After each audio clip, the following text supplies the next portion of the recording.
Hello बच्चों, कैसे हो? बढ़िया। आप बढ़िया तो मैं भी बढ़िया। तो देखो बच्चों, आज हमें क्या पढ़ाई करनी है। आज है हमारे पास क्लास 11th का यूनिट नंबर 10 का वीडियो नंबर 3। तो बेटे ये 10वें यूनिट का तीसरा वीडियो है और इससे पहले 2 वीडियो आपको प्लेलिस्ट में भी मिल जाएंगे, नीचे डिस्क्रिप्शन में भी मिल जाएंगे और कुछ समय बाद आई बटन में भी लिंक आ जाएगा, जहां आप यूनिट नंबर 10 को पूरा पढ़ सकते हो, समझ सकते हो और अपने सुंदर से नोट्स बना सकते हो, जो एग्ज़ाम में आपकी बहुत ज़्यादा हेल्प करेंगे। इसी के साथ साथ आपको नीचे डिस्क्रिप्शन में पीडीएफ नोट्स का लिंक भी मिल जाएगा और आप पीडीएफ नोट्स के लिए टेलीग्राम पर भी सर्च कर सकते हो KMD सहारनपुर। तो देखते हैं आज का हमारा टारगेट क्या है। आज बेटे हमें पढ़ने हैं क्षार धातुओं के रासायनिक गुण, या आप कह सकते हो chemical properties of alkali metals. तो आप जल्दी से अपनी नोटबुक में ये वाली हेडिंग लिख लो, क्षार धातुओं के रासायनिक गुण, या फिर आप इसे कह सकते हो क्षारीय धातुओं के रासायनिक गुण या chemical properties of alkali metals. आप जल्दी से इसे हेडिंग को लिख लो अपनी नोटबुक में। फिर देखते हैं हम कि क्षार धातु कौन कौन से रासायनिक गुण दिखाते हैं। सबसे पहले तो आपको पता होना चाहिए कि क्षार धातु कौन सी होती हैं। क्षार धातु होती हैं फर्स्ट ग्रुप के एलिमेंट्स, जितने भी प्रथम वर्ग के तत्व हैं, Li, Na, K, Rb, Cs, Fr।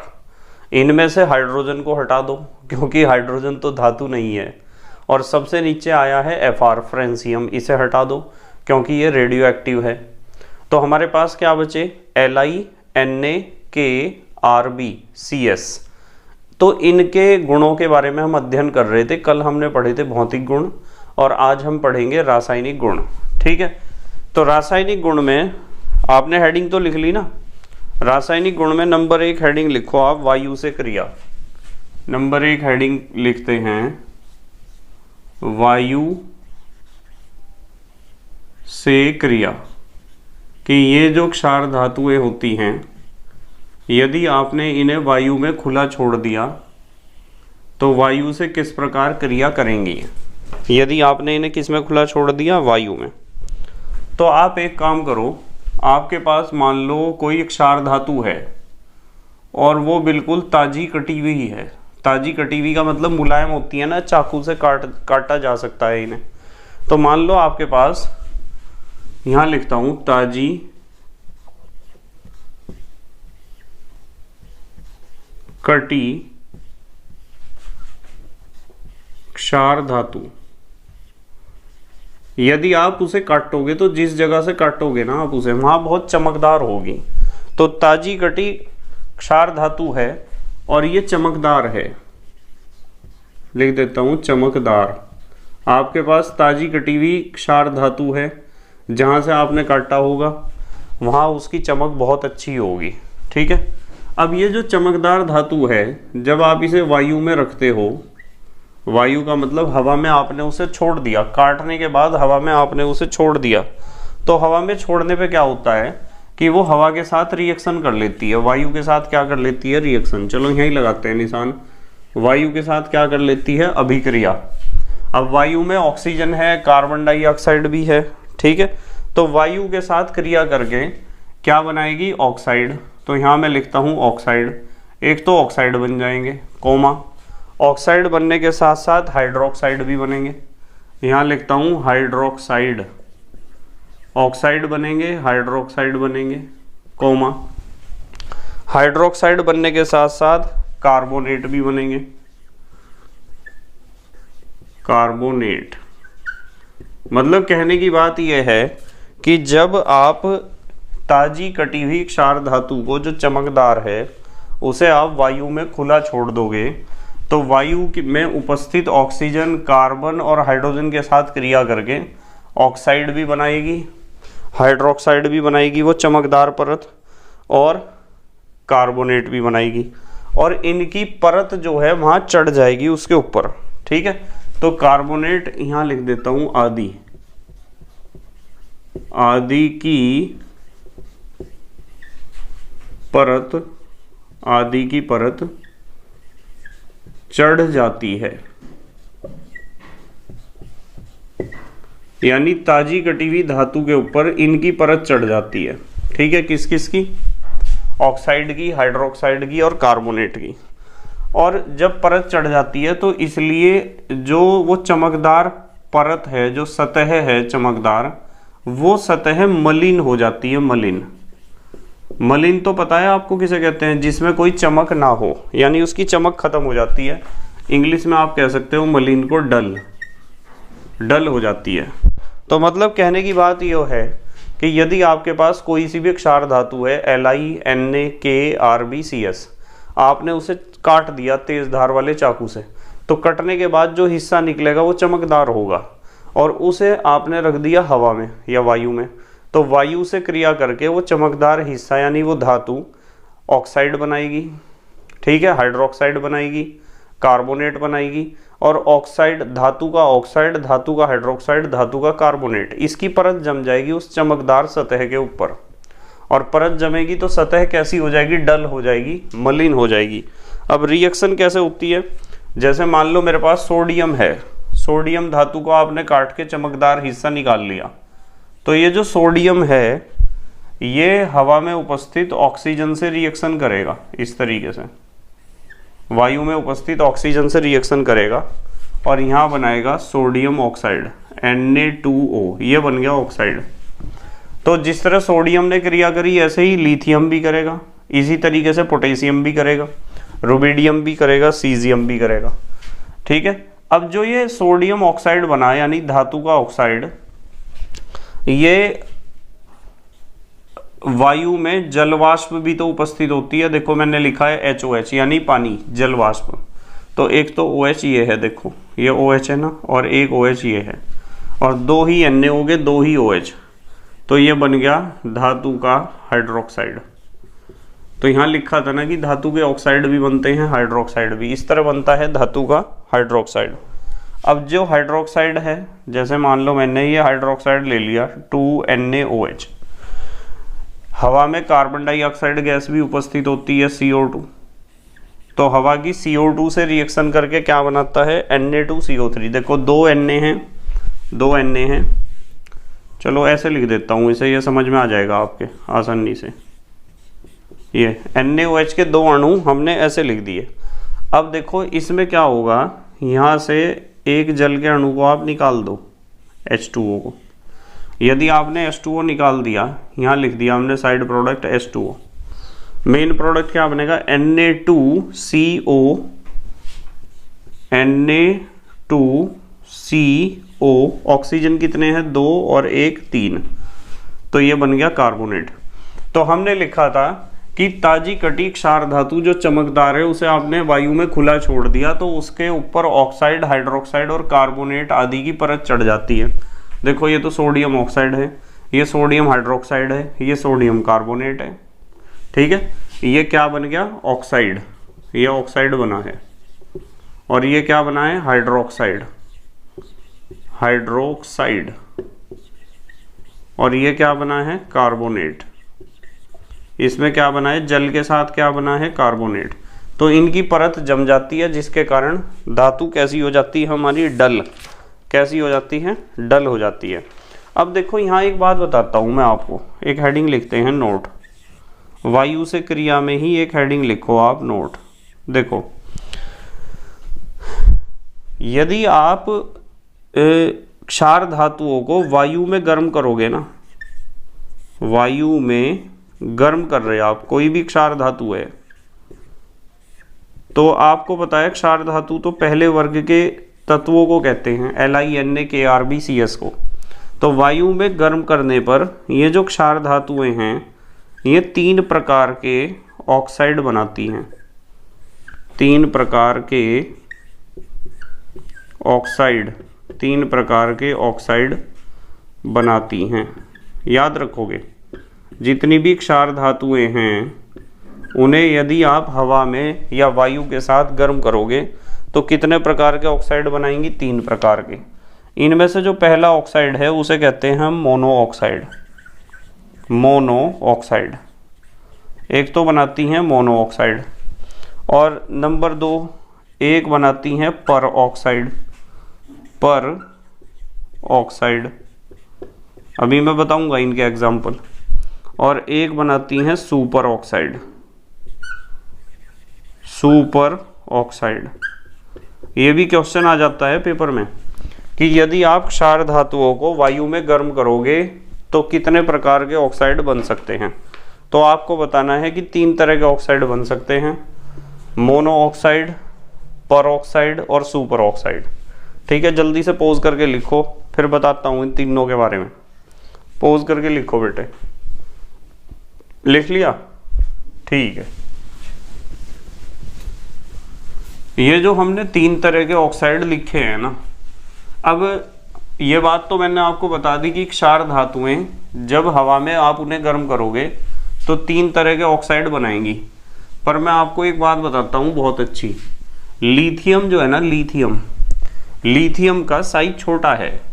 Li तो सबसे ऊपर है ना क्षार धातुओं में, उसका साइज छोटा है, और छोटा साइज है तो ऑक्सीजन के ज़्यादा परमाणु उसके ऊपर अटैच नहीं हो सकते हैं। इसलिए मैं कहूँगा कि लिथियम तो केवल मोनोऑक्साइड ही बनाता है, साइज छोटा होने के कारण लिथियम बनाता है केवल मोनोऑक्साइड। ठीक है। और सोडियम तीनों तरह के ऑक्साइड बनाता है, तीनों तरह के ऑक्साइड।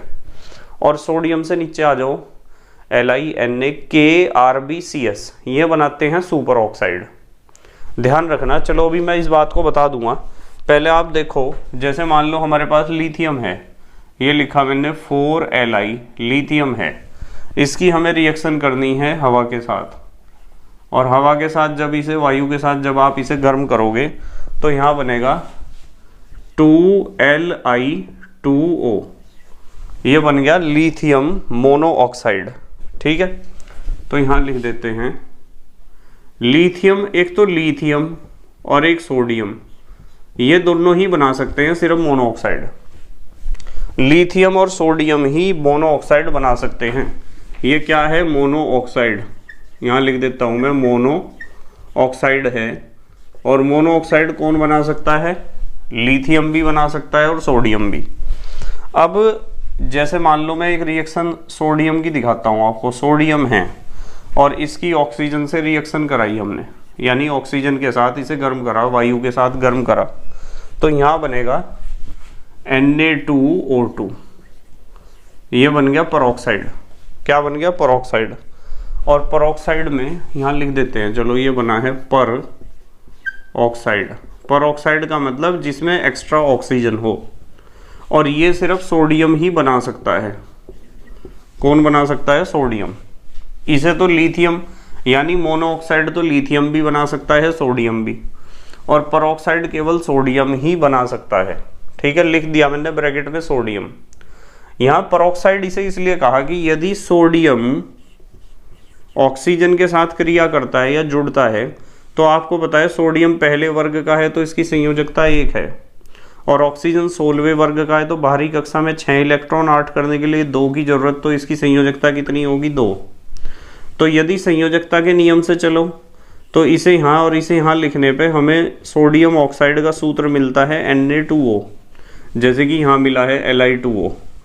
तो 2 सोडियम के साथ 1 ऑक्सीजन होनी चाहिए, पर इसमें देखना 2 सोडियम के साथ 1 ऑक्सीजन थोड़ा ही है, 2 सोडियम के साथ 2 ऑक्सीजन है, जो संयोजकता के नियम में जितनी ऑक्सीजन होनी चाहिए थी उससे ज़्यादा है। और यदि ऑक्सीजन नियम संयोजकता नियम से ज़्यादा होती है ना कहीं, तो एक्स्ट्रा ऑक्सीजन को ही हम कहते हैं पर ऑक्साइड।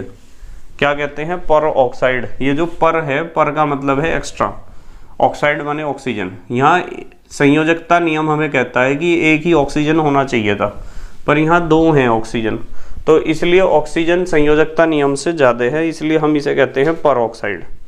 अब जैसे पोटेशियम है, वो जब ऑक्सीजन से रिएक्शन करेगा, यानी हवा में उसे आप गर्म करोगे तो बनेगा KO2, ये बन गया आपका सुपर ऑक्साइड। तो सुपर ऑक्साइड में ऑक्सीजन की संख्या, ऑक्सीजन परमाणु और भी ज़्यादा बढ़ जाता है। देखो 2 सोडियम के साथ 2 ऑक्सीजन, तो 1 सोडियम के साथ 1 ऑक्सीजन, यहाँ तो 1 के साथ 1 थोड़ा ही है, 1 के साथ और 2 हो गए, यानी एक्स्ट्रा हो गए और भी ज़्यादा। ठीक है, ये सुपर ऑक्साइड बना सकते हैं केवल Na, K, Rb और Cs, बस ठीक है, ध्यान रखना। पर ऑक्साइड कौन बनाएगा? सिर्फ LiNA, सॉरी मोनो ऑक्साइड कौन बनाएगा? LiNA। पर ऑक्साइड बनाएगा सोडियम, और सुपर ऑक्साइड में NaKRbCS। देखो मैंने यहाँ क्या सिखाया तुम्हें, मैंने सिखाया कि जो लिथियम है ना, लिथियम केवल मोनो ऑक्साइड बनाता है, लिथियम केवल मोनो ऑक्साइड। देखो लिथियम मोनो ऑक्साइड में हमने लिथियम लिखा और कहीं नहीं लिखा, ठीक है। लिथियम केवल मोनो ऑक्साइड बनाता है। कारण यहां लिख देता हूं मैं, आकार छोटा होने के कारण, आकार छोटा है, यहां लिख देते हैं चूंकि उसका आकार क्या है? छोटा, इसलिए केवल क्या बनाता है? Mono oxide. और यदि मैं सोडियम के बारे में बताऊं आपको, सोडियम तो देखो तीनों जगह लिखा हुआ, यहाँ भी है, यहाँ भी और यहाँ भी है, तीनों जगह सोडियम है। तो सोडियम में आप लिखोगे सोडियम तीनों प्रकार, सोडियम तीनों प्रकार के ऑक्साइड, तीनों प्रकार के ऑक्साइड बनाता है। सोडियम बनाता है तीनों प्रकार के ऑक्साइड, ये ध्यान रखना। सोडियम तीनों प्रकार के ऑक्साइड बनाता है। और KRb और CS, ये बताओ ये कौन से बनाते हैं? KRbCS तो केवल सुपर ऑक्साइड में लिखा है, तो यहां लिखोगे आप केवल सुपर ऑक्साइड, केवल सुपर ऑक्साइड बनाते हैं। तो ये बनाते हैं केवल सुपर ऑक्साइड, ठीक है, ध्यान रखोगे। तो इस तरीके से आपको ध्यान रखना है। ये सारी बातें जो मैंने बताई हैं ना आपको, ये बताई हैं कि जो क्षार धातुएं हैं वे हवा से कैसे क्रिया करती हैं। यदि ताजी कटी हुई क्षार धातु को खुली हवा में छोड़ दोगे तो ऑक्साइड की, यानी उस धातु का ऑक्साइड, धातु का हाइड्रोक्साइड या उस धातु का कार्बोनेट, वो उस चमकदार सतह पर, जगह पर एक परत बना लेगा, डल, ठीक है, मलिन, जिसमें चमक नहीं होती। तो काटने के बाद खुला छोड़ोगे तो उसकी चमक खत्म हो जाएगी। उसके समझाए 3 रिएक्शन। और क्यों डल हो जाएगी? उसकी सतह परत किस चीज की चढ़ेगी वो बताया। फिर उसके बाद ये जो सारी बातें हमने सीखी हैं कि यदि क्षार धातु को वायु की उपस्थिति में गर्म करोगे तो क्या होगा। वायु की उपस्थिति में गर्म करने पर कितने तरह के ऑक्साइड बनते हैं? 3 तरह के, mono oxide, peroxide, super oxide. कौन मोनो ऑक्साइड बनाएगा, कौन परऑक्साइड बनाएगा और कौन सुपर ऑक्साइड बनाएगा, इसके बारे में मैंने आपको समझा दिया, ठीक है। अब हम दूसरा रासायनिक गुण पढ़ेंगे। दूसरा नंबर 2 हेडिंग लिखो आप, जल से क्रिया या रिएक्शन विद वाटर। जल से क्रिया, ये जो क्षार धातुएं होती हैं ये जल से किस प्रकार क्रिया करती हैं? जल से क्रिया। अब देखो जल से क्रिया में आपको ध्यान रखना है कि जितनी भी क्षार धातुएं हैं वे जल से क्रिया करके बनाती हैं हाइड्रोक्साइड। क्या बनाती हैं? हाइड्रोक्साइड। पता है ना, OH, जब धातु के साथ OH जुड़ता है तो बनता है हाइड्रोक्साइड, ठीक है। तो यहां लिख देता हूं, हाइड्रोक्साइड। हाइड्रोक्साइड बनाती हैं। जितनी भी क्षार धातुएं हैं वे जल से क्रिया करके क्या बनाती हैं? हाइड्रोक्साइड बनाती हैं। जैसे हमने लिया यहाँ, ऐसे लिखता हूँ, चलो रिएक्शन 2Na ना लिख के ऐसे लिख दिया मैंने, आप 2Na भी लिख सकते हो। इसकी जल से क्रिया करी हमने, HOH, ये करी जल से क्रिया, ठीक है। तो यहाँ से ये गैस निकल जाएगी, हाइड्रोजन गैस। क्यों निकल जाएगी उसका कारण भी बताऊंगा मैं आपको। हाइड्रोजन गैस तो निकल गई, चलो यहाँ लिखते हैं, हाइड्रोजन गैस तो ये निकल गई आपकी जल से क्रिया करने में। 2 Na है, 2 OH हैं, ये बन गए 2NaOH, ठीक है। अब जैसे 2NaOH बना, इसी तरह 2LiOH बनेगा, 2KOH बनेगा, 2RbOH बनेगा, 2CSOH बनेगा, सब बनाएंगे हाइड्रोक्साइड, ठीक है। अब देखो इसका कारण पता क्या है? विद्युत रासायनिक श्रेणी में यदि आप देखोगे तो ये सोडियम या जितनी भी क्षार धातुएं हैं, मैंने पढ़ाया था कल भौतिक गुणों में, क्षार धातुएं Li, Na, K, Rb, Cs, ये सभी विद्युत रासायनिक श्रेणी में हाइड्रोजन से ऊपर रखी हुई हैं। और जब हाइड्रोजन से ऊपर रखी हुई हैं तो हाइड्रोजन से ज़्यादा क्रियाशील हैं, और हाइड्रोजन से ज़्यादा क्रियाशील हैं तो ये हाइड्रोजन को हटा देंगी, हाइड्रोजन को विस्थापित कर देगी। तो इन दोनों सोडियम ने इन दोनों H परमाणुओं को इनकी जगह से विस्थापित कर दिया, हटा दिया, और हटाने से इनकी जगह ली तो NaOH NaOH, दो अणु NaOH के बन गए आपके, और ये H और H परमाणु निकले हैं तो हाइड्रोजन गैस यहाँ से निकल गई है। तो इसका कारण यही है कि जो क्षार धातुएं हैं, ये क्षार धातुएं, मैं सबकी बात कर रहा हूँ, यहाँ लिख लो आप, सभी क्षार धातुएं जल के साथ क्रिया करेंगी तो क्या होगा, हाइड्रोक्साइड बनेगा। देखो ये लिखा ना, हाइड्रोक्साइड बनाती हैं, ये हाइड्रोक्साइड बनेगा और हाइड्रोजन गैस निकलेगी। क्यों करी इन्होंने जल से क्रिया? क्योंकि विद्युत रासायनिक श्रेणी में ये सारी धातुएं, क्षार धातुएं हाइड्रोजन से ऊपर हैं रखी हुई, इसलिए रखी हुई हैं क्योंकि हाइड्रोजन से ज़्यादा क्रियाशील हैं, तो हाइड्रोजन को उसके स्थान से विस्थापित कर देती हैं, चाहे वो जल में हो हाइड्रोजन, चाहे अम्ल में हो। ठीक है, जल्दी से पोज करके लिखो, फिर मैं ये जो क्षार धातुएं हैं इनके जो हाइड्रोक्साइड हैं उनके गुण बताऊंगा, क्या क्या खासियत है। जल्दी से पोज करके लिखो आप, लिख लिया बेटे? ठीक है, तो हमें पता चला कि क्षार धातुएं विद्युत रासायनिक श्रेणी में हाइड्रोजन से ऊपर हैं, और यदि ये विद्युत रासायनिक श्रेणी में हाइड्रोजन से ऊपर हैं तो इसका मतलब ये हाइड्रोजन से ज्यादा क्रियाशील हैं। 10th में भी आपने पढ़ा था इस बात को। और हाइड्रोजन से ज्यादा क्रियाशील हैं तो जल से तो हाइड्रोजन को हटा ही देंगी, और जल से हाइड्रोजन को हटा देंगी, इसलिए हाइड्रोजन गैस अलग निकलेगी और हमें प्राप्त होगा हाइड्रोक्साइड। क्या प्राप्त होगा? हाइड्रोक्साइड। ठीक है, अब देखो मैं आपको एक बात बताता हूं, एक हेडिंग लिख लो आप, हेडिंग लिख लो MOH, MOH के लक्षण, MOH के लक्षण। MOH का मतलब पता क्या है? मेटल, M माने मेटल का हाइड्रोक्साइड। कौन सा मेटल? Alkali metal. क्षारीय धातुओं के जो हाइड्रोक्साइड होते हैं उन हाइड्रोक्साइड में क्या क्या खासियत होती है उसके बारे में बात करेंगे। सबसे पहली खासियत बताता हूं आपको, यदि हम क्षारीय प्रबलता की बात करें, क्षारीय प्रबलता, चलो क्षारीय प्रबलता की बात करेंगे, और क्षारीय प्रबलता के साथ आप विलेयता की भी बात करो, विलेयता,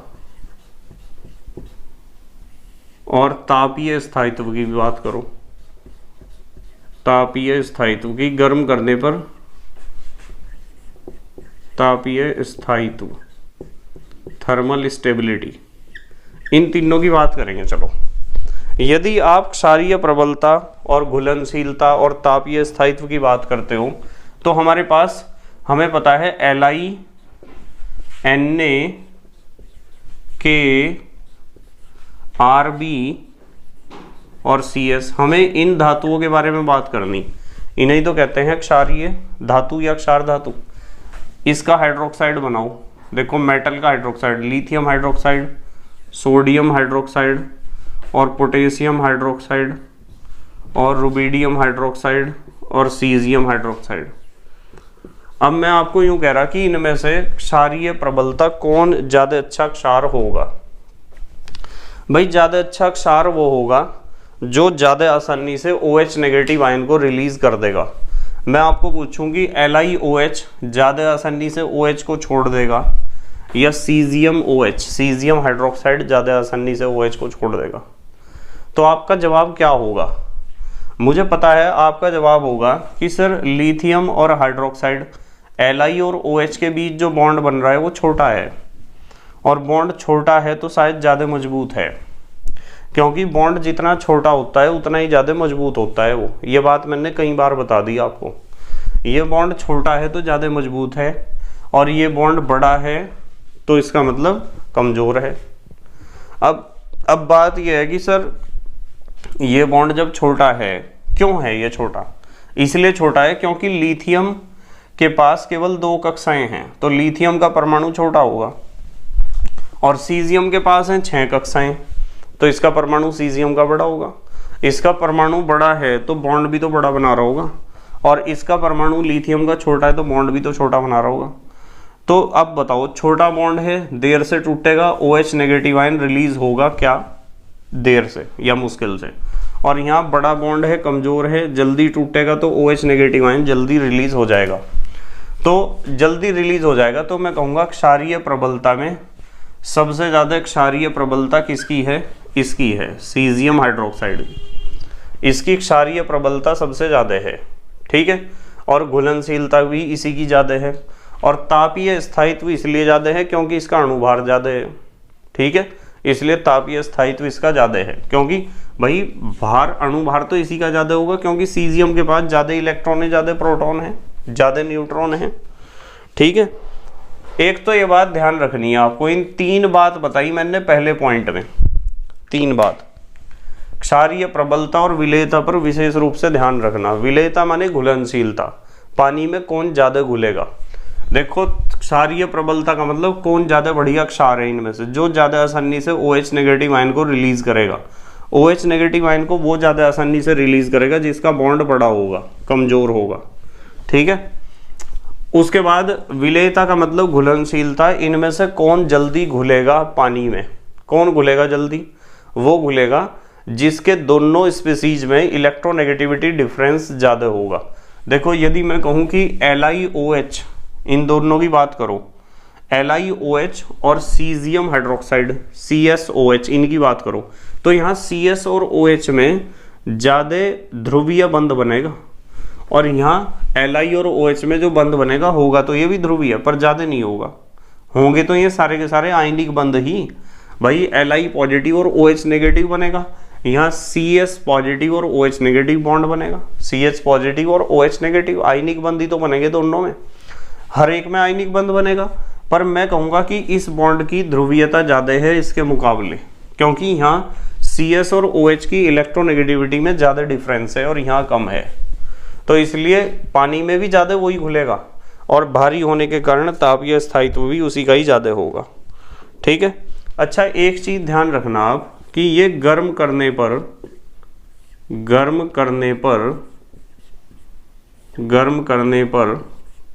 अपघटित नहीं होते हैं, अपघटित नहीं होते हैं, गर्म करने पर अपघटित नहीं होते हैं। कौन? क्षार धातु के हाइड्रोक्साइड, ठीक है। केवल एक चीज ध्यान रखना, केवल LiOH होता है, क्या होता है? अपघटित। क्या करने पर? गर्म करने पर। लिथियम हाइड्रोक्साइड, देखो तापीय स्थायित्व में मैंने आपको बताया था कि सबसे ज्यादा स्थायी वो है, तो गर्म करने पे टूट ही नहीं रहा, ये भी नहीं, ये भी नहीं, ये भी नहीं, पर ये टूट जाता है गर्म करने पर। कैसे टूटता है? देखो, ये हमारे पास लिथियम हाइड्रोक्साइड है 2LiOH। जब आप इसे गर्म करोगे तो क्या होगा, यहाँ से इसे ऐसे लिखता हूँ, चलो ये समझ में आएगा आपके। LiOH है हमारे पास 2LiOH, जब आप इसे गर्म करते हो तो इसमें से ये निकल के चला जाता है H2O। क्या निकला बेटे? H2O। क्या बचा हमारे पास? Li2O, lithium monoxide. लिथियम केवल मोनोऑक्साइड बनाता है ना, तो ध्यान रखना आप। मैंने ये सारी बातें बताई आपको कि जब भी क्षार धातु को पानी के साथ क्रिया कराओगे तो क्षार धातु पानी के साथ क्रिया कर लेगी, और पानी के साथ क्रिया करके बनाएगी हाइड्रोक्साइड, यानी मेटल का हाइड्रोक्साइड। और मेटल के हाइड्रोक्साइड में ये 2 बातें ध्यान रखनी है आपको। क्षारीय प्रबलता का क्रम याद रखना, विलेयता का क्रम भी यही है, और तापीय स्थायित्व का भी यही है। एक बात ये ध्यान रखनी कि गर्म करने पर ये टूटते नहीं है, केवल कौन टूटता है? इनका पहला हाइड्रोक्साइड यानी लिथियम हाइड्रोक्साइड ही टूटता है, ठीक है। उसके बाद नंबर 2 था ना, ये नंबर 3 पे आ जाओ आप। नंबर 3, अम्लों से क्रिया। अम्लों से क्रिया। अब अम्लों से कैसे क्रिया करती हैं क्षार धातुएं, इसके बारे में भी बात करेंगे। चलो, क्षार धातुएं अम्लों से कैसे क्रिया करती हैं। आपको मैंने बताया था कि मान लो आपके पास चलो एक क्षार धातु है सोडियम। हम सोडियम को बार बार इसलिए लेते हैं क्योंकि ये निरूपक तत्व है या प्रारूपी तत्व है। किसी भी वर्ग में जो तीसरे आवर्त के तत्व होते हैं ना, ध्यान से सुनना कान खोल के, 10th में भी आपने पढ़ रखा था इस चीज़ को। किसी भी वर्ग में आप चाहे पहले वर्ग में हो, चाहे 18वें में हो, चाहे तीसरे में हो, चाहे 10वें, कोई से भी वर्ग का अध्ययन आप कर रहे हैं, तो उस वर्ग में जो तीसरे आवर्त का तत्व होता है ना, वो अपने वर्ग वाले सभी गुणों को या वर्ग के सभी गुणों को स्पष्ट रूप से प्रदर्शित करता है। इसलिए हम तीसरे वाले आवर्त के तत्व को कहते हैं प्रारूपी या निरूपक तत्व। प्रारूपी या निरूपक तत्व का मतलब ऐसा तत्व जो अपने वर्ग के सभी गुणों को स्पष्ट रूप से दिखाता हो। और सोडियम जो हम बार बार ले रहे हैं वो इसीलिए तो ले रहे हैं सोडियम यहाँ, क्योंकि सोडियम अपने वर्ग के गुणों को दिखाता है स्पष्ट रूप से। मैंने आपको बताया था कि सोडियम मोनोऑक्साइड भी बनाता है और सोडियम परऑक्साइड भी बनाता है और सोडियम सुपर ऑक्साइड भी बनाता है। बाकी कोई भी तत्व ऐसा नहीं है जो तीनों तरह के ऑक्साइड बनाता हो। इसका मतलब सोडियम अपने वर्ग के, पहले वर्ग के यानी क्षार धातुओं के वर्ग के सभी गुणों को बहुत अच्छे तरीके से दिखाता है। इसलिए हम किसी भी वर्ग का जब भी अध्ययन करते हैं तो तीसरे आवर्त के तत्व को जरूर पढ़ते हैं हम, ठीक है। अब देखो, वैसे तो चौथे आवर्त के तत्व भी दिखाते हैं बहुत अच्छे गुण चौथे आवर्त के, पर तीसरे आवर्त वाले तत्व ज्यादा अच्छे गुण दिखाते हैं।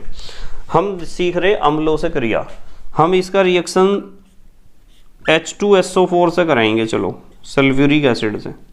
यदि आप सल्फ्यूरिक एसिड से रिएक्शन कराओगे तो यहाँ सोचने वाली बात यह है कि क्या सोडियम विद्युत रासायनिक श्रेणी में हाइड्रोजन से ऊपर है। तो आप कहोगे कि हाँ सर, जितनी भी क्षार धातुएं हैं वे विद्युत रासायनिक श्रेणी में हाइड्रोजन से ऊपर हैं, और हाइड्रोजन से ऊपर हैं तो ये क्षार धातुएं हाइड्रोजन को हटा देंगी, चाहे वो हाइड्रोजन कहाँ हो, अम्ल में हो, और चाहे वो हाइड्रोजन कहाँ हो, जल में हो। अभी जल से तो हमने हटाया ही था भाई, जल से तो हटाया था। रिएक्शन अभी आप पढ़ के आए ना, क्या पढ़ के आए थे रिएक्शन, कि आपके पास सोडियम है, ये सोडियम है, और आप इसकी जल के साथ रिएक्शन कराते हो HOH के साथ। तो मैंने आपको कहा था कि सोडियम विद्युत रासायनिक श्रेणी में हाइड्रोजन से ऊपर है, तो यहाँ हाइड्रोजन के ऊपर अटैक करेगा और ये हाइड्रोजन के दोनों परमाणु अपनी अपनी जगह से हट जाएंगे, H2 गैस निकलेगी और NaOH और NaOH बनेगा, बताया था ना अभी। तो इसी तरीके से यहाँ सोडियम विद्युत रासायनिक श्रेणी में हाइड्रोजन से ऊपर है तो अम्ल से भी हाइड्रोजन को हटा देगा तो क्या बनेगा, Na2SO4, सोडियम सल्फेट बन गया, प्लस हाइड्रोजन गैस निकल के यहाँ से चली गई। तो इसका मतलब ये है कि जब भी अम्लों से क्रिया होगी क्षार धातुओं की तो क्या बनेगा, ये तो साल्ट बनाया ना, यहाँ साल्ट कह दो या लवण, तो क्या बनेगा, लवण। तो यहाँ आप लिख सकते हो लवण व हाइड्रोजन, लवण व हाइड्रोजन बनाती हैं कौन, सभी क्षार धातुएं। कब बनाती हैं, जब किसी अम्ल से क्रिया करती हैं। क्यों बनाती हैं, क्योंकि वे हाइड्रोजन को हटा देती हैं। क्यों हटा देती हैं हाइड्रोजन को, क्योंकि विद्युत रासायनिक श्रेणी में ये सभी क्षार धातुएं हाइड्रोजन से ऊपर हैं, चाहे Li हो, चाहे Na हो, चाहे K हो, चाहे CS हो, ठीक है।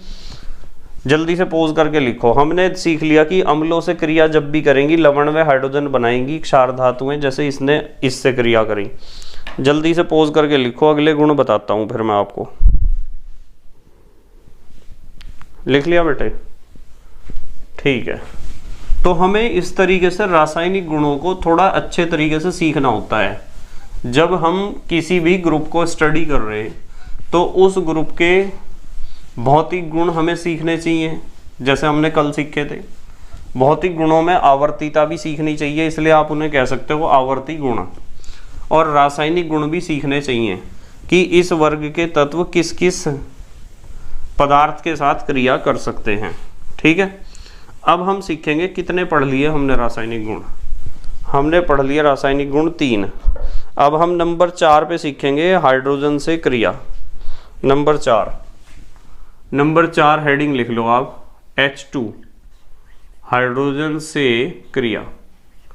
हाइड्रोजन से कैसे क्रिया करती हैं क्षार धातुएं? बहुत आसान है और इम्पॉर्टेंट भी है। क्षार धातुएं हाइड्रोजन से कैसे क्रिया करती हैं?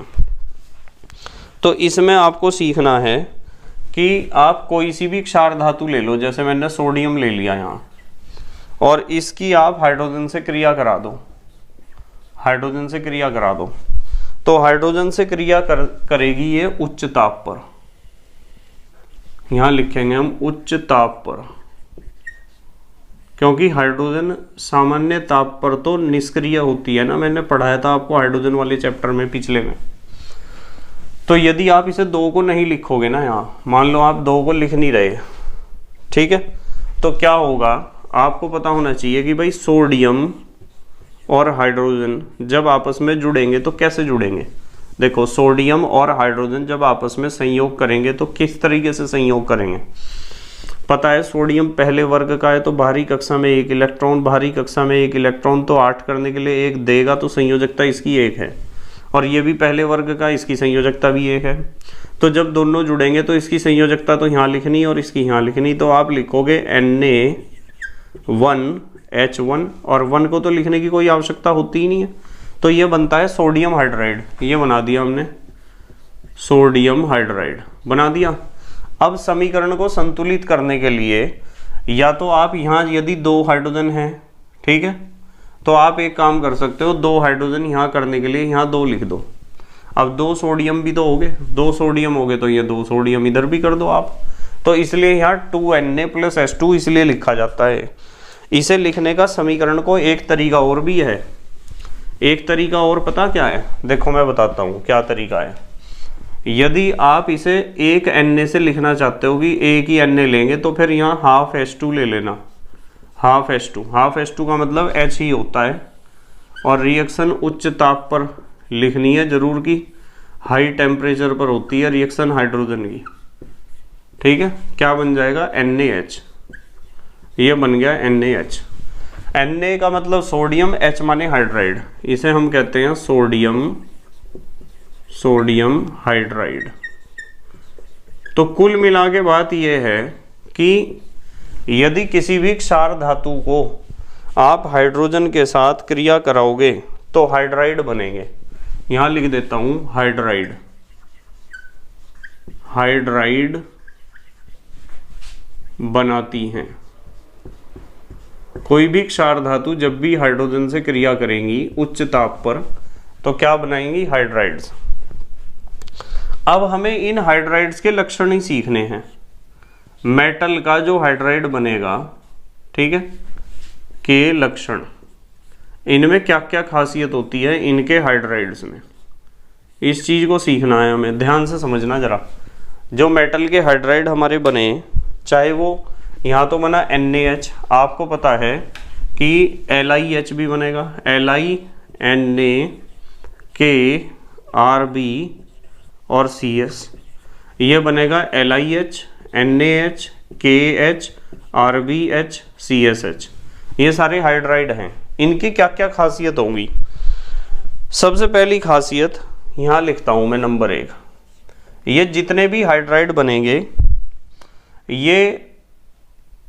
ये सभी लिखता हूँ, ये सभी हाइड्राइड, जितने भी हाइड्राइड बनेंगे, ये जो मैंने लिखे हैं राइट साइड में, ये सारे, ये सभी हाइड्राइड रंगहीन होते हैं।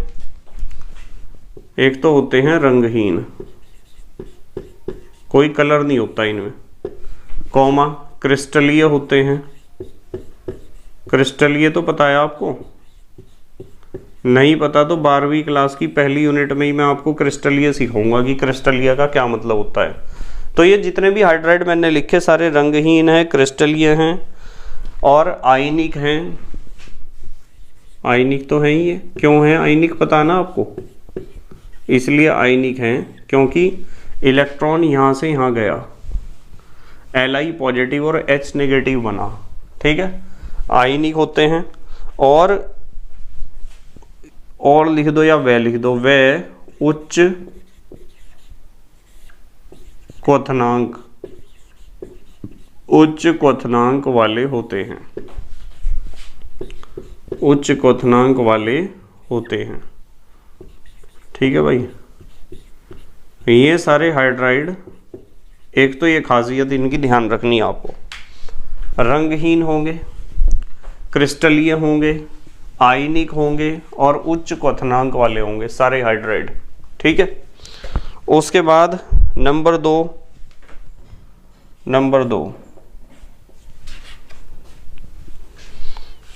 दो में हमें सीखना है इनका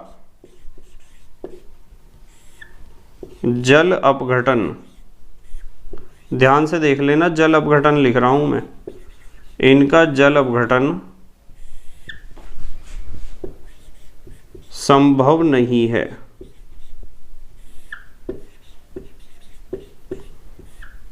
जल अपघटन इनका नहीं होता है। ठीक है। नंबर 3, तीसरी खासियत इनकी आयनिक प्रकृति देखेंगे। चलो, आयनिक प्रकृति व जल में विलेयता। भाई जितना आयनिक होगा पानी में उतना ही घुलेगा। जल में विलेयता, विलेयता कहते हैं घुलनशीलता को, का क्रम। आयनिक प्रकृति देखेंगे और जल में घुलनशीलता देखेंगे, इसका क्रम देखेंगे क्या है। ठीक है। आप अपने आप बता दोगे। देखो जरा, उधर से लिख रहा हूं मैं, LiH NaH sodium hydride, NaH के बाद क्या है, KH potassium hydride, potassium hydride के बाद है रुबीडियम हाइड्राइड, और रुबीडियम हाइड्राइड के बाद है सीजियम हाइड्राइड। ये हैं। अब मुझे यूँ बताओ कि आयनिक प्रकृति देखनी है तो देखो कौन सा बॉन्ड ज़्यादा ध्रुवीय होगा। LiH ज़्यादा पोलर नहीं होगा, ये वाला ज़्यादा ध्रुवीय होगा, क्योंकि लिथियम और सीजियम में विद्युत धनात्मकता इसकी ज़्यादा है, सीजियम की। इसके अंदर इलेक्ट्रॉन देने की इतनी प्रवृत्ति नहीं है जितनी इसमें है। तो सबके अंदर इलेक्ट्रॉन देने की आदत, पर लिथियम का कंपैरिजन जब मैं सीजियम से करूँगा तो मुझे पता है कि विद्युत रासायनिक श्रेणी तो एक तरफ रखो, आवर्त सारणी पे आ जाओ। आवर्त सारणी में लिथियम और सीजियम का कंपैरिजन करें तो सीजियम तो नीचे रखा हुआ। इसके बाद 2 कक्षाएं हैं, 3, 4, 5, 6 कक्षाएं हैं। तो छठी कक्षा का इलेक्ट्रॉन नाभिक से दूर होगा, और नाभिक से दूर होगा तो उसके ऊपर नाभिक का आकर्षण बल कम होगा, और आकर्षण बल उस इलेक्ट्रॉन पे नाभिक का कम है तो उस इलेक्ट्रॉन का बाहर निकलना ज़्यादा आसान होगा। तो विद्युत धनात्मकता इसकी ज़्यादा है और इसकी कम है। जब इसकी विद्युत धनात्मकता ज़्यादा है तो इसके और हाइड्रोजन के बीच में जो डिफरेंस आएगा ना, विद्युत ऋणात्मकता का अंतर, वो ज़्यादा होगा, और यहाँ विद्युत ऋणात्मकता में अंतर होगा कम। इसलिए ज़्यादा ध्रुवीय ये वाला बंध है। आयनिक लक्षण इसमें ज़्यादा है। आयनिक लक्षण इसमें ज़्यादा इसलिए क्योंकि इसका इलेक्ट्रॉन छोड़ना ज़्यादा आसान है इसके मुकाबले। तो आयनिक बंध बनाने को ये जल्दी तैयार हैं और बढ़िया आयनिक बंध बनेगा। ये बहुत जल्दी इलेक्ट्रॉन छोड़ेगा तो ये भी, पर इसकी तुलना में लिथियम का इलेक्ट्रॉन छोड़ना थोड़ा मुश्किल है। आपको पता है आयनिक बंध बनने की शर्त यह है कि एक परमाणु को तो इलेक्ट्रॉन छोड़ना होता है, दूसरे को लेना होता है। इलेक्ट्रॉन लेने वाला तो यहाँ एक जैसा ही है, हर जगह हाइड्रोजन ही है, पर इलेक्ट्रॉन छोड़ने वाले बदल रहे हैं। Li Na K RbCs। अब मैं पूछूं Li Na K RbCs, इनमें से कौन आसानी से इलेक्ट्रॉन छोड़ेगा ज़्यादा? आप कहोगे कि सर सीजियम छोड़ेगा आसानी से। सीजियम आसानी से छोड़ेगा, इसलिए यहाँ आयनिक बंध ज़्यादा अच्छा बनेगा, और आयनिक बंध ज़्यादा आसानी से बनेगा तो मैं कहूँगा कि भाई आयनिक लक्षण इसमें ज़्यादा है। ठीक है। तो इसमें लिथियम हाइड्राइड का आयनिक लक्षण कम है, इससे ज़्यादा सोडियम हाइड्राइड में है, फिर पोटेशियम में, फिर रुबिडियम में, और सीजियम हाइड्राइड में आयनिक लक्षण सबसे ज़्यादा है। ऐसे ऐसे क्वेश्चन पेपर में आते हैं, इन्हें ध्यान से समझ लिया करो आप। और जिसमें आयनिक लक्षण ज़्यादा है वही पानी में ज़्यादा घुलेगा, ये घुलेगा पानी में ज़्यादा, क्योंकि इसमें ध्रुवीयता ज़्यादा है, पोलैरिटी ज़्यादा है, आयनिक लक्षण ज़्यादा है। ठीक है।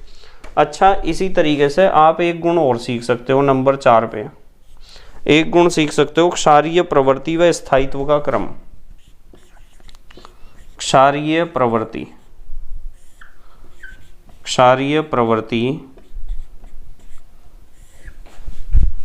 व स्थायित्व,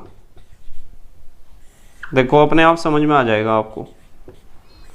अच्छा मुझे एक बात बताओ, इसमें से कौन आसानी से हाइड्रोजन छोड़ेगा? यही तो छोड़ेगा आसानी से, क्योंकि बॉन्ड बड़ा है, हाइड्रोजन को आसानी से छोड़ेगा। तो अम्लीय प्रवृत्ति भी इसी में ही ज़्यादा है। तो मैं यहाँ लिख देता हूँ, चलो यहाँ लिख देता हूँ, इस बात को ऐड कर देता हूँ। आयनिक प्रकृति कौमा जल में विलयता व अम्लीय प्रवृत्ति, या अम्लीय प्रकृति लिख दो, एसिडिक नेचर। तो एसिडिक नेचर भी तो इसी की ज़्यादा होगी। अब इसके उल्टे की बात कर रहे हैं हम, क्षारीय प्रकृति या क्षारीय प्रवृत्ति की बात कर रहे हैं हम। तो जब अम्लीय लक्षण इसमें ज़्यादा है तो क्षारीय लक्षण इसमें ज़्यादा होगा। LiH सबसे ज़्यादा क्षारीय लक्षण दिखाएगा, NaH उससे कम दिखाएगा क्षारीय लक्षण, KH उससे भी कम क्षारीय लक्षण दिखाएगा, RbH उससे भी कम दिखाएगा, और सीजियम हाइड्राइड क्षारीय लक्षण उससे भी कम दिखाएगा, सीजियम CS सीजियम हाइड्राइड। तो कुल मिला के बात यह है कि क्षारीय लक्षण अम्लीय लक्षण तो इसमें ज़्यादा है। क्यों है? बॉन्ड बड़ा है, कमज़ोर है, जल्दी H पॉजिटिव रिलीज होगा, ठीक है, जल्दी हाइड्रोजन रिलीज होगा। तो क्षारीय प्रवृत्ति की बात करें तो क्षारीय प्रवृत्ति इसमें सबसे ज़्यादा होगी, ध्यान रखना। क्षारीय प्रवृत्ति किस में होगी? इसमें सबसे ज़्यादा होगी। और स्थायित्व भी इसी का ही ज़्यादा होगा, क्योंकि बॉन्ड छोटा है ना। देखो स्थायित्व भी तो लिख रखा है, बॉन्ड छोटा है तो मजबूत है, तो ज़्यादा स्टेबल ये वाला हाइड्राइड होगा। ये चीज़ ध्यान रखनी है आपको। जल्दी से पोज करके लिखो। इन हाइड्राइड्स के बारे में और भी अच्छी बातें बताता हूँ आपको। इन हाइड्राइड्स के बारे में कितनी बात बताई मैंने? 4 बताई ना। मतलब हाइड्राइड्स में इस तरह के क्वेश्चन आ सकते हैं कि जो क्षार धातुएं हाइड्रोजन से क्रिया करके हाइड्राइड बनाती हैं, उनके बारे में ये पूछ सकते हैं कि इनके हाइड्राइड कैसे हैं, रंगहीन है, क्रिस्टलीय हैं, आयनिक हैं, उच्च क्वथनांक वाले हैं, जल अपघटन इनका नहीं होता है, आयनिक प्रकृति इनकी होती है, और जल में विलयता, पानी में घुलते हैं। अम्लीय प्रकृति का क्रम पूछ सकता है, क्षारीय प्रवृत्ति और स्थायित्व का क्रम पूछ सकता है। जल्दी से पोज करके लिखो, फिर अगली बात बताऊंगा इनके बारे में हाइड्राइड के। लिख लिया बेटे? ठीक है। हमने पढ़ा कि जब किसी क्षार धातु यानी LiNaKRbCsFr इनकी क्रिया हाइड्रोजन से आप कराओगे तो हाइड्रोजन से क्रिया करके हाइड्राइड बनेंगे। क्या बनेंगे? हाइड्राइड। और ये जो हाइड्राइड बनेंगे, इन हाइड्राइड में बहुत सारी खासियत होंगी, विशेषताएं होंगी, इनके कुछ लक्षण होंगे जो हमें याद रखने होंगे। जैसे कि हमने अभी मुख्य रूप से लक्षण पढ़े कि इनमें से कौन सा हाइड्राइड ज़्यादा क्षारीय लक्षण दिखाएगा, क्षारीय लक्षण किस में ज़्यादा होगा, अम्लीय लक्षण किस में ज़्यादा होगा, स्थायित्व किस में ज़्यादा होगा, ठीक है, घुलनशीलता किस में ज़्यादा होगी, जल में कौन घुलेगा ज़्यादा। इसी तरीके से नंबर 5 पे हम सीखेंगे। नंबर 5 लिख लो आप। हाइड्राइड के बारे में ही बात कर रहे हैं। ये सभी प्रबल अपचायक होते हैं, प्रबल अपचायक। यहाँ लिखेंगे हम प्रबल अपचायक, प्रबल अपचायक होते हैं। ये जितने भी हाइड्राइड हैं क्षार धातुओं के, ये सब क्या होते हैं? प्रबल अपचायक होते हैं, ठीक है। अब यदि मैं आपको कहूं कि क्रम देखते हैं चलो इनकी, तो हम लिखेंगे अपचायक क्षमता का क्रम। तो यदि आपको इनकी अपचायक क्षमता का क्रम देखना है तो यहाँ आप एकदम समझ जाओगे कि अपचायक क्षमता का क्रम क्या है। LiH, NaH, KH, RbH, CSH, ये बना दिए सारे हाइड्राइड। कौन आसानी से, जो जितनी आसानी से H को छोड़ देगा, हाइड्रोजन को छोड़ देगा, वो उतना बढ़िया अपचायक है। क्योंकि जो आसानी से H को छोड़ेगा वो उतनी आसानी से ही दूसरे को H दे रहा है, और जो जितनी आसानी से दूसरे को H देगा वो दूसरे का उतना बढ़िया अपचयन करेगा। तो आसानी से H देने वाला वो है, आपको पता है आसानी से H देने वाला कौन है, वो है। क्यों है? क्योंकि ये बॉन्ड बड़ा है, कमजोर है, जल्दी टूटेगा, H जल्दी जाएगा यहाँ से। तो सीधी बात ये है कि अपचायक अक्षमता का क्रम ये है भाई, ये अपचायक अक्षमता का क्रम है, वो ज़्यादा अच्छा अपचायक है। ठीक है, सबसे बेकार अपचायक कौन है? Lithium hydride. अच्छा, एक चीज मैं बताता हूं आपको, यहाँ बीच में ही एक हेडिंग लिख लो, नोट। एक तो इस अपचायक का नाम आप कई बार सुनोगे, LiAlH4, लिथियम एल्यूमिनियम हाइड्राइड। ठीक है, और एक इसका नाम सुनोगे NaBH4, सोडियम बोरोन हाइड्राइड, भी प्रबल अपचायक हैं। ये दोनों एक अच्छे अपचायक हैं, इनकी ज़रूरत बहुत पड़ती है हमें। आगे इनऑर्गेनिक केमिस्ट्री में हम इन्हें यूज़ करेंगे, मैं सिखाऊंगा आपको जहाँ भी अपचयन की क्रिया होगी।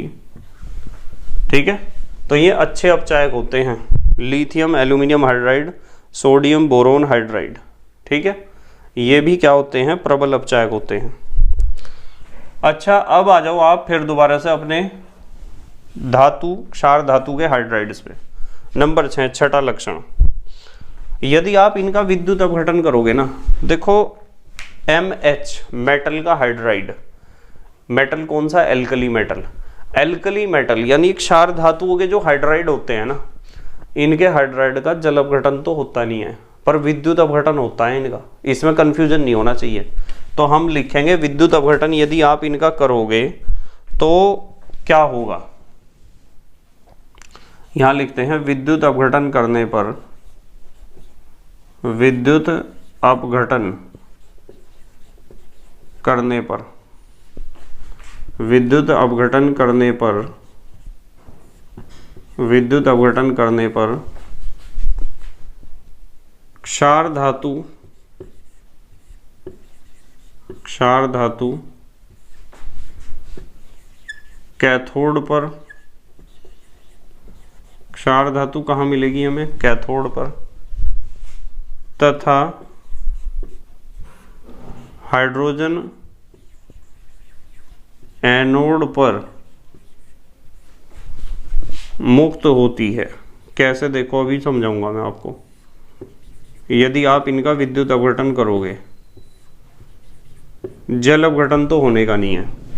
जैसे मान लो आपने एक बर्तन में एक हाइड्राइड भर रखा है, क्षार धातु का हाइड्राइड, सोडियम हाइड्राइड, और उसमें आपने इलेक्ट्रोड लगा दिए, कैथोड एनोड, और उन इलेक्ट्रोड से विद्युत धारा प्रवाहित करी, तो विद्युत अपघटन हो जाएगा। एक तो बनेगा Na पॉजिटिव और एक बनेगा H नेगेटिव, ये बनेंगे Na पॉजिटिव और H नेगेटिव। अब आपको देखना है कि कैथोड पर कौन जाएगा, कैथोड पर कौन जाएगा। कैथोड पर जाएगा Na पॉजिटिव, और Na पॉजिटिव जाकर वहां लेगा इलेक्ट्रॉन, पॉजिटिव चार्ज है, इलेक्ट्रॉन की कमी है, और इलेक्ट्रॉन लेकर बन जाएगा सोडियम धातु। तो ये सोडियम धातु हमें कहाँ मुक्त होती हुई नजर आ रही, कहाँ इकट्ठी होती हुई नजर आ रही? कैथोड पर। तो जितने भी मेटल के हाइड्राइड हैं, धातु के हाइड्राइड हैं, क्षार धातु के हाइड्राइड हैं, उनका विद्युत अपघटन जब आप करोगे तो आपको क्षार धातु कहाँ मिलेगी? कैथोड पर।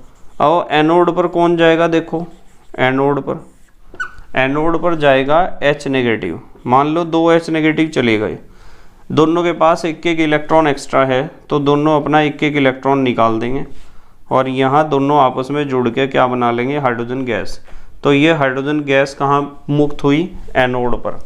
वैसे हमें पता है कि हाइड्रोजन गैस कैथोड पर मुक्त होती है नॉर्मली, पर यदि आप मेटल के हाइड्राइड की बात करो, MH की, तो MH के हाइड्राइड का जब भी आप विद्युत अपघटन करोगे तो हाइड्रोजन गैस आपको एनोड पे मिलेगी, जो एक अजीब बात है।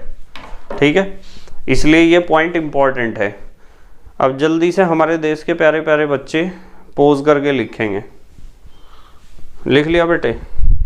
ठीक है, तो बेटे ये आज हमने जो रासायनिक गुण पढ़े हैं, आज तो इतने ही पढ़ेंगे हम। कल और रासायनिक गुण मैं आपको पढ़ाऊंगा, नहीं तो वीडियो फिर बहुत बड़ा हो जाता है ना, और रासायनिक गुण मैं आपको कल पढ़ाऊंगा इसके। पर आपको किसी भी ग्रुप को जब भी स्टार्ट करना है, चाहे वो एस ब्लॉक का हो या पी ब्लॉक का हो, उस ग्रुप में पहले तो आपको ग्रुप के जितने भी तत्व हैं उनके भौतिक गुणों को समझना चाहिए ढंग से और उनका आवर्ती परिवर्तन। उसके बाद रासायनिक गुणों को समझना चाहिए और फिर एक एक यौगिक को पढ़ना चाहिए। फिर यौगिकों को पढ़ने में कोई दिक्कत नहीं होती है, और यदि आप सीधा ही यौगिक पे आ जाओगे तो फिर आपको ज़्यादा समझ में नहीं आएगा। ठीक है, तो thank you very much for watching this video. Okay, bye.